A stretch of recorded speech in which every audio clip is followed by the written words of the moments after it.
My wife had an affair with a friend of mine and got pregnant.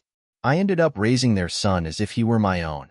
When I filed for divorce, my sister kept pushing me to pay child support. Just to give you some background, my soon-to-be ex-wife, Allison, is 32 and I'm 34.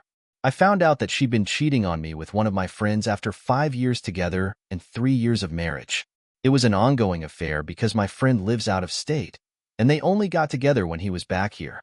Unfortunately, she ended up getting pregnant, and for the past few months, we've been raising her son together. I've been raising him as my own child, but he's not. As it turns out, the father is actually my friend, not Allison's. She could have told me about it right away and done the right thing, but she decided to keep it a secret. I wouldn't have discovered any of this if I hadn't come across some pretty incriminating emails on her laptop a couple of months ago. In the emails, she was chatting with my friend. He told her he didn't want anything to do with her or the kid and wanted to end things with her because he wasn't ready to be a father or take on that kind of responsibility. She was trying to convince him not to do that, but after I saw that email, it was clear he'd already made up his mind. After reading through some more emails and chats, I figured it all out. I confronted her and decided to file for a divorce. It has been quite an emotional roller coaster over the past couple of months. It's been tough, but Allison has made it more challenging by trying to negotiate child support. Not just child support, she's also asking for alimony. I'm not in a position to pay at the moment, so we've been in discussions with the court. Things have become pretty complicated and exhausting for me lately. She and her lawyer have been playing some pretty underhanded games for the past couple of months. That's since I started the legal process. They're trying to get as much money as they can out of me. My lawyer and I have also been pushing back hard. We've also been getting people to testify on our side. That could be friends, family, or even colleagues. We're trying to show that we don't owe her anything. The waiting period is almost over, and I'd like to get this wrapped up as quickly as possible. It's been about 6 months since I filed for a divorce, and things have dragged on because we live in a state where, even if a man isn't the biological father, he's still on the hook if he's married to the mother and they have a kid together. That's what we're currently grappling with. The only issue has been my older sister, Hannah, who's 37 and has been acting a bit strangely. She actually expects me to help Allison out. It all kicked off a couple of weeks after I filed. After the divorce, Allison decided to ask me for child support, even though I wasn't the legal father. She was aware of this, and it had even been established in court. However, she was trying to exploit the law and bend it to her advantage. I thought it was unfair because I was already struggling to come to terms with the fact that the son I had been raising wasn't related to me. I had to leave behind my wife and child, as well as my entire family, just so that I could start anew. I didn't think it was fair for Allison to demand child support from me. I had to accept that the son I had been raising wasn't my biological child. I was leaving behind my wife and child so I could start anew. I have a regular job with an average income, so I didn't think it was fair for Allison to demand child support from me. I just couldn't afford to spend money on a kid that wasn't even mine. It was a bit harsh, but it was the truth. I really didn't want anything to do with her or her son after I'd wasted almost a year of my life, including the pregnancy. On top of that, she'd been unfaithful to me, so I didn't understand why. I needed to face the consequences of my actions. She'd always been able to count on me for financial support because she'd never really taken her job seriously and hadn't been considered for promotions. So, she'd been in her current role for quite some time. Her company's pay wasn't competitive, and her role didn't seem to offer much in the way of advancement opportunities. As a result, she had become very dependent on me financially. While we were married, I was happy to help her out financially. But now that I know she was cheating and that her son wasn't involved, I don't think I should be responsible for supporting her financially. I know she'll have a tough time without me, but I just can't bring myself to care. I thought it was fair enough, but my sister thought I was being heartless. She told me as much in the first couple of months. She kept trying to convince me that Allison had stayed in touch with her. Every time they spoke, she said she was struggling more than before. Her financial situation was pretty dire. Even her parents had to look out for themselves. They could only offer her a place to live, and she had to contribute to the expenses. It was becoming challenging for her to afford legal representation for all the cases she was dealing with. There was a pretty straightforward solution. She could simply accept and put an end to this whole legal mess. My proposal was that she wouldn't even need a lawyer for long. But for some reason, even Hannah thought I was being unfair. She said that since I've been raising the child for the past couple of months, I should continue to do so even though he's not related to me by blood. She also said that my refusal to do so shows how heartless and selfish I am. I'm not sure I understand her logic. To be honest, it's only been a few months. I was pretty attached to the kid when I thought he was our son, but now he just reminds me of the fact that my wife had been having an affair with my friend. I'm not sure if it's the right or wrong thing to do, but I know that I can't stand the idea of contributing to her. Given the circumstances, I decided to cut Hannah out of my life because she kept siding with Allison. It was getting really exhausting for me to deal with all of this for a couple of weeks, so after a few fights, I decided to stop paying child support. She kept texting and trying to call me, but I didn't respond. When it got too much, I decided to block her altogether, but she didn't even stop there. She stopped for a couple of weeks, and I assumed it was over. But then she started showing up at my house and using other people's numbers to contact me, saying what I was doing was wrong. Eventually, it got to the point where she was acting pretty crazy, threatening to testify against me in court if I didn't pay child support to Allison. It didn't make sense to me because they weren't particularly close, and she stood to gain nothing from this unless there was some arrangement I wasn't aware of. As it happened, she started saying she'd testify against me in court if I didn't pay child support. I really started to feel like I was losing it because this was my sister we were talking about. It seemed like she wasn't on my side, even though I was clearly the victim. I asked her for an explanation, and she said her maternal instincts were telling her to help me because I'd abandoned her. She said she couldn't stand to see another mother in pain, struggling financially, and trying to get back on her feet. That's why she was making my life so difficult. I was surprised that her maternal instincts never seemed to kick in at any point. We ended up having some pretty intense arguments over this, to the point where our parents had to step in and try to calm things down because the back and forth had become too much to bear. To be fair, she was the one who initiated the conflict. I didn't want to make this public, but she tried to make me look like the bad guy in front of the rest of the family. Just to be clear, I don't think it counts as abandoning a child if the child is. It's not even your child, and more importantly, it's up to the courts to decide if it's abandonment. As for Allison, I don't think I ever really abandoned her. She's the one who abandoned me when she started cheating on me without any reason. I never gave her a valid reason to cheat on me. Even when I confronted her, she couldn't give me a good reason. That was the end of it. I'm still not sure why my sister sided with Allison. A couple of days ago, she showed up at my house unannounced. I asked her to leave, but she just started crying. She said she needed to talk to me and explain her behavior because she felt like she owed it to me, and she just couldn't do this anymore. She seemed really upset and distressed, so I decided to let her in. We hadn't spoken for about a month after our last disagreement.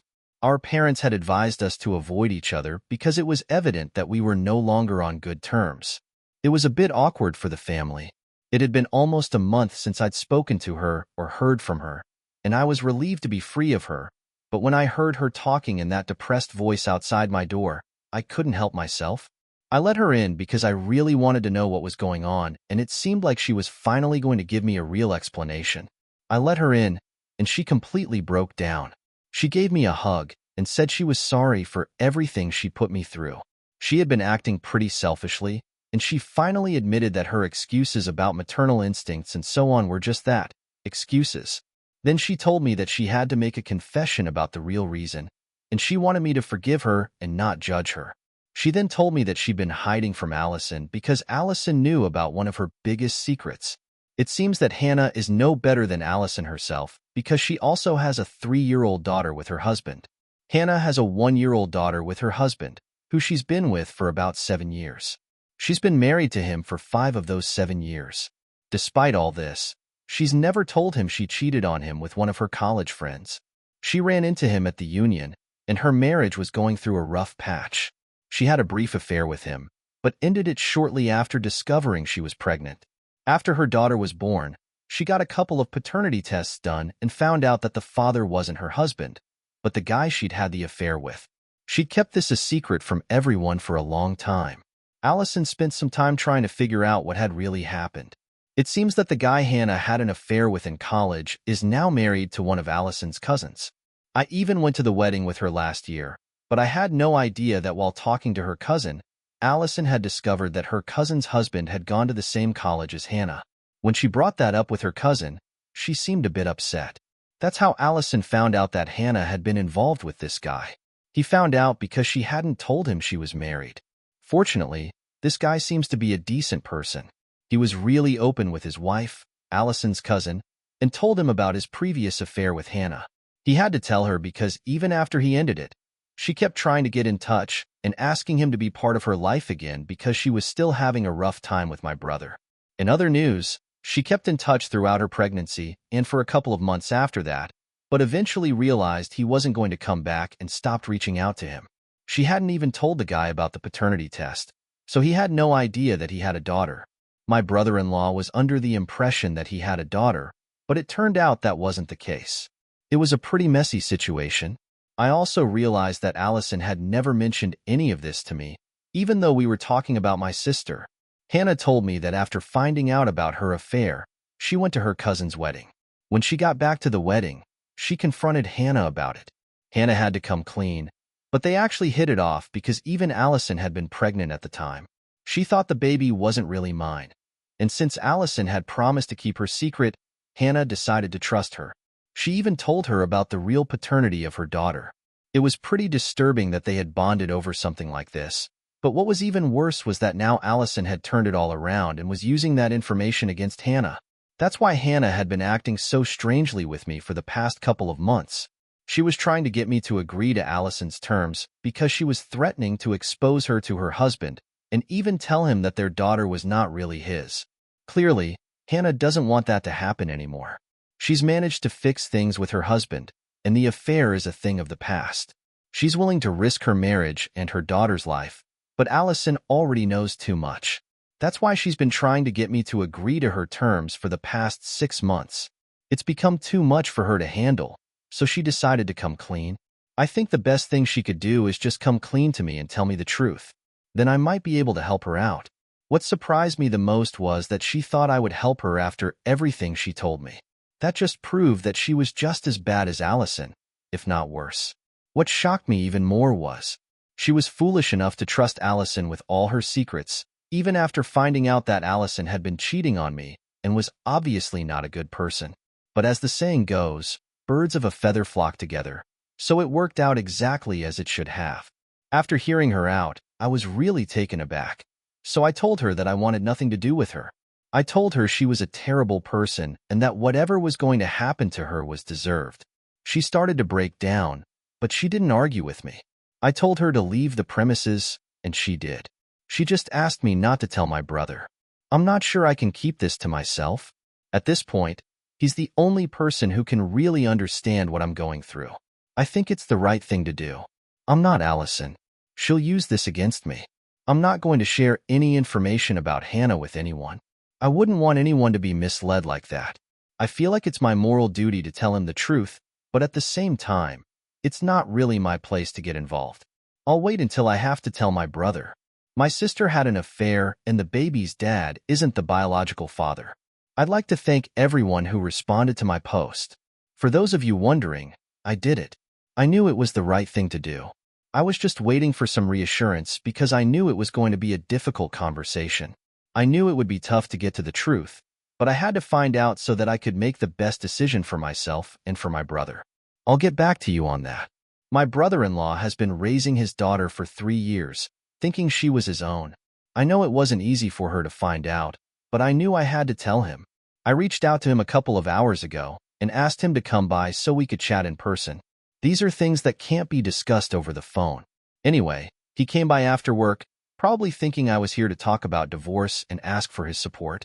He started to tell me that he'd heard about my dispute with my sister, but he really didn't want to get involved. I had to stop him, and I just let my emotions get the better of me. I did it because I didn't know how else to handle the situation. I felt bad about it too, because for a couple of seconds he couldn't even process what I had said and was in total denial. He kept saying that what I was saying just couldn't be true. He was certain she'd never be disloyal to him. Hannah would never lie to him about his daughter. He said that even if he believed me, I was still telling him the truth about her affair. He wouldn't accept that she was lying to him about the paternity of her daughter. He thought she was being untruthful in other ways as well. She'd been lying to him for 3 years. He refused to believe me, even though I tried to convince him. When I told him that was the truth, he broke down. He just lost it and started sobbing uncontrollably. I could only be there for him.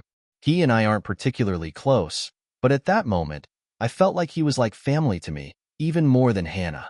He was shaking and crying, and I could tell how he was feeling. I tried to offer him some words of comfort, but I just couldn't think of the right ones. I hadn't even been able to find the right words for myself, so how could I possibly console him? He was in a bit of a daze for a couple of minutes. He then told me that he had always thought she was involved with one of her college friends. He said she talked about him a lot and always compared the two of them. They even had arguments about him. However, she had always told him there was nothing going on between them. Even if there had been something, he was over it.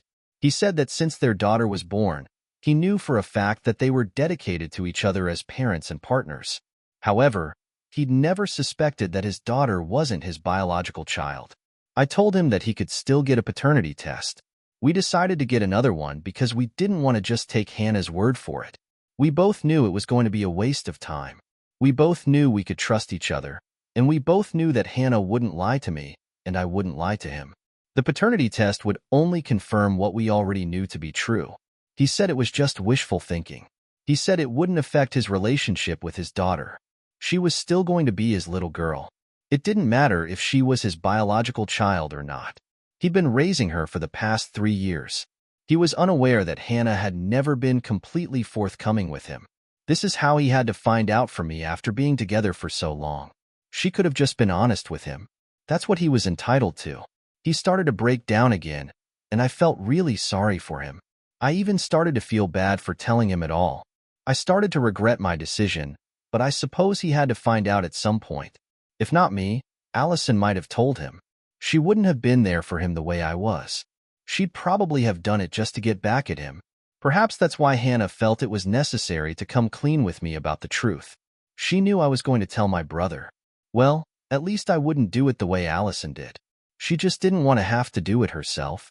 I suppose it was a bit cowardly, but we've already established that she's definitely a coward. He was at my place for about an hour and a half. By the time he was ready to leave, he was still upset, but he was no longer in a state of distress.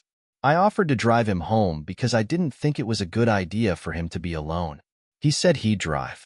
He needed some time and space to think things through, so he thanked me for being honest with him about the situation. He said he was going to go home and have a word with Hannah. I'm pretty sure he did because my parents just reached out to me a couple of minutes ago to tell me that Hannah had decided to come back home and she had refused to tell them anything. I told them to feel free to reach out to me if they wanted to get a better understanding of what was going on. I had to play the bad guy and break the news to her. I helped somebody else because she was too afraid to tell them what she had done. I did it. I told my parents what had happened a couple of days ago when Hannah told me the truth about why she had been siding with Allison all along. Then I let them know that I'd also informed my brother-in-law today. I had a feeling that Hannah had either been asked to leave or had chosen to leave, but either way, she wasn't going back. My parents were understandably upset because my divorce was going to be finalized in a couple of weeks. They had another issue to deal with later on. I could see why they were upset, but in my situation, I was the one who had been wronged. I can't say the same for Hannah, though. Unfortunately, we spoke for a few minutes, and they told me that Hannah had refused to speak to them since she'd returned home and just shut the door and refused to come out. At first, it made sense, but now that they knew what had happened, they knew that she was probably not going to come out or speak to them normally for a really long time because she was probably ashamed of herself. She should be ashamed of herself, especially given what she's done, not just to her husband, but also to her brother. Anyway, now that all of this is out of the way, I have my own divorce to worry about as well because we have to wrap everything up in a couple of weeks. I'm feeling a bit nervous about what's going to happen next, so I'll try to keep this update brief. I have to get back to some important work, but my divorce was finalized earlier today. I haven't felt this happy and relieved in a really long time, and I'm going to celebrate once I get home. I'm pleased that I managed to get the divorce on my terms. I'm not on the hook for alimony because she cheated, and it seems like my side of the story carried more weight. On top of that, I don't have to pay child support because the child isn't mine. I was able to prove that if my wife handles her money carefully, I'm sure she'll be just fine on her own, even if she needs a little help from her family.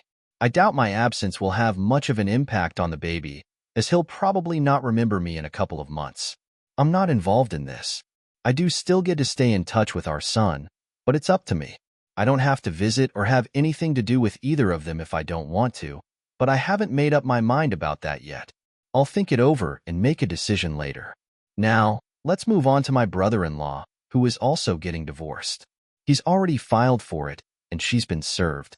He's asking for joint custody of their daughter and wants nothing from the divorce settlement, including child support, alimony, or maintenance. He's standing his ground on that, so good for him. I hope things work out for him because he deserves better. Hannah is still staying with our parents, so I can't visit them for a while, but that's okay. I'll just keep in touch by phone. They're not happy about the situation, but there's nothing we can do about it at this point. My brother-in-law has finally had his divorce finalized on his terms, and he and Hannah are officially done. I suppose, technically, he's not my brother. We're not related by blood, but we've remained friends. We've been through similar situations recently, which has led to our friendship. I appreciate this. He's already relocated to the suburbs with their daughter, and Hannah gets to see her on weekends, as per their agreement. She's not thrilled about it, but there's not much she can do. He was pretty set on what he wanted, and good for him. He got what he wanted, and so did I. I can't say that life has been perfect, but things are looking up for me now. I'm even thinking about taking a job out of state to get a change of environment. Things have changed a lot recently, but I'm looking forward to the future. Fingers crossed it all works out.